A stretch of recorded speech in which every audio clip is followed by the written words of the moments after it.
Hey, how's it going? Thanks for tuning in today. My name is Mark. Hope you're having a great week.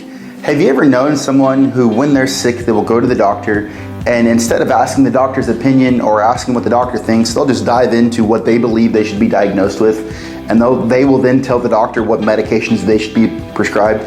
It's kind of funny. I have someone in my family who does this early and often, and to make matters worse, they don't even have access to the internet to consult WebMD or Dr. Google or anything like that. They'll just come up with these crazy outlandish diagnoses. They'll go to the doctor, they'll say to the doctor, this is what I have and these are the medicines you need to give me.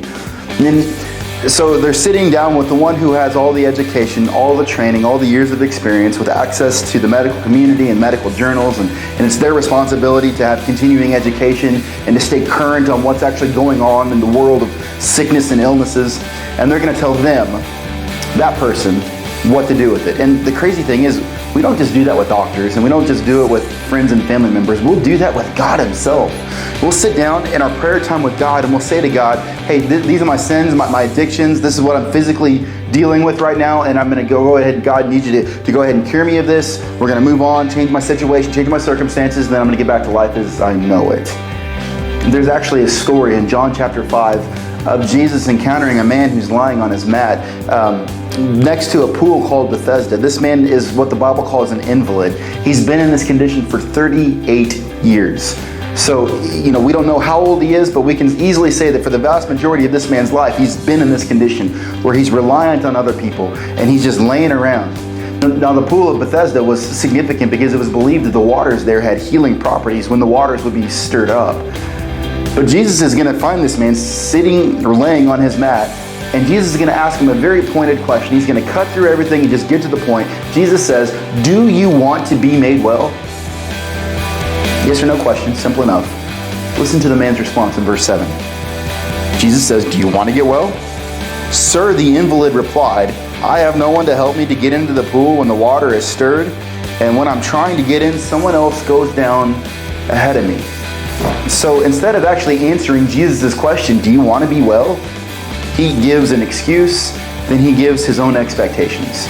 I can't get in because no one here will help me get in, and someone always gets in ahead of me. And the expectation is the only way I'm going to get healed is if I make it to these waters in the first place.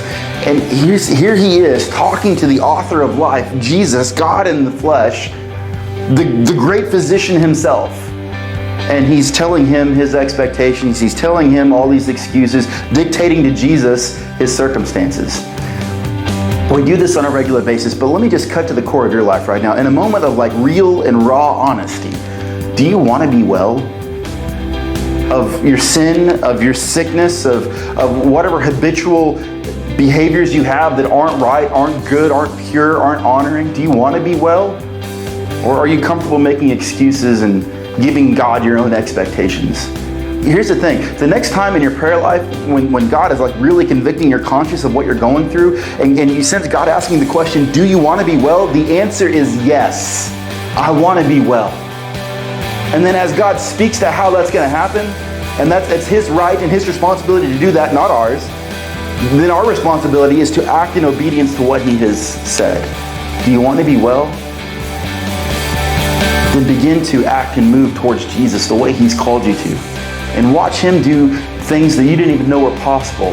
Things that on your own would never have been possible. Our God's a healer. Our God's a savior. He's a sustainer. This is what He does. And He will do things that you never could do on your own. He will bring life in places that were dead. Do you want to be well? The answer is hopefully for you, yes. And then follow in obedience. We'll see you next time. Bye.